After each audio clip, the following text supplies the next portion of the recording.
All right, let's dive into Sunday's wildcard action, and this will be in the NFC. And we're going to start off with the Vikings taking on the Saints, 105 Eastern kickoff in New Orleans. The Saints are the 7.5-point favorite, total at 48 and a hook. We did see a 1-point move toward New Orleans and movement upward on the total as well. The Saints opened 6.5 up to minus 7.5. Total opened 47 up to 48 and a hook. 61% are leaning New Orleans, 71% shaded toward the over. And right now the Vikings are plus 320 on the money line.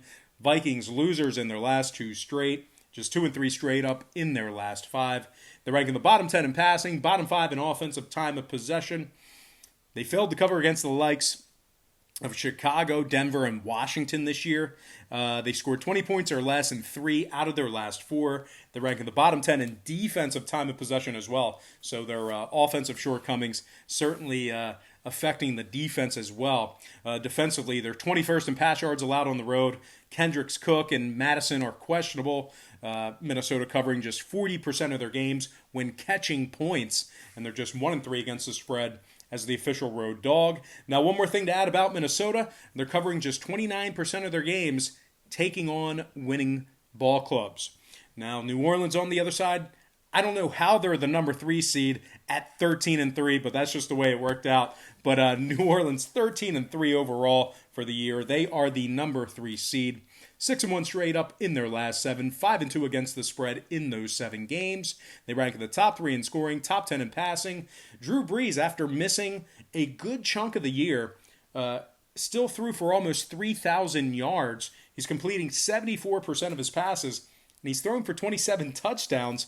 Michael Thomas, of course, big help in that with over 1,700 receiving yards on the year, 9 touchdown receptions for Michael Thomas. And the big tight end, Jared Cook, 9 touchdown receptions for him.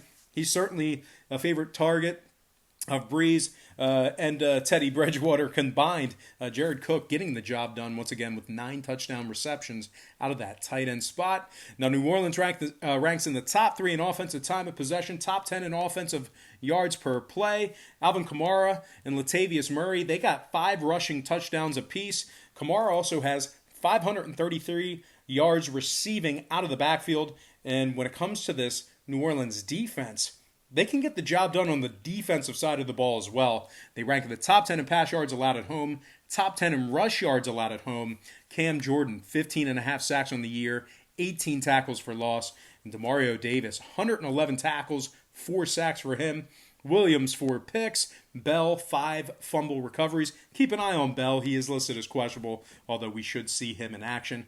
Now, one more thing to add about New Orleans. They have scored 26 points or more in 9 out of their last 10, and that's important because New Orleans has gone 3 and 1 to the over in their last 4, 5 and 2 to the over in their last 7. Meanwhile, Minnesota, believe it or not, 5 and 3 to the over when traveling this year, and they are 70% to the over in their last 10 ball games played at any location. So with all that said and done, I'm going to purchase the 0.5 point, slide it down, and lean New Orleans minus 7. And the over 48.5 in that game. And of course, I'm going to slide in my next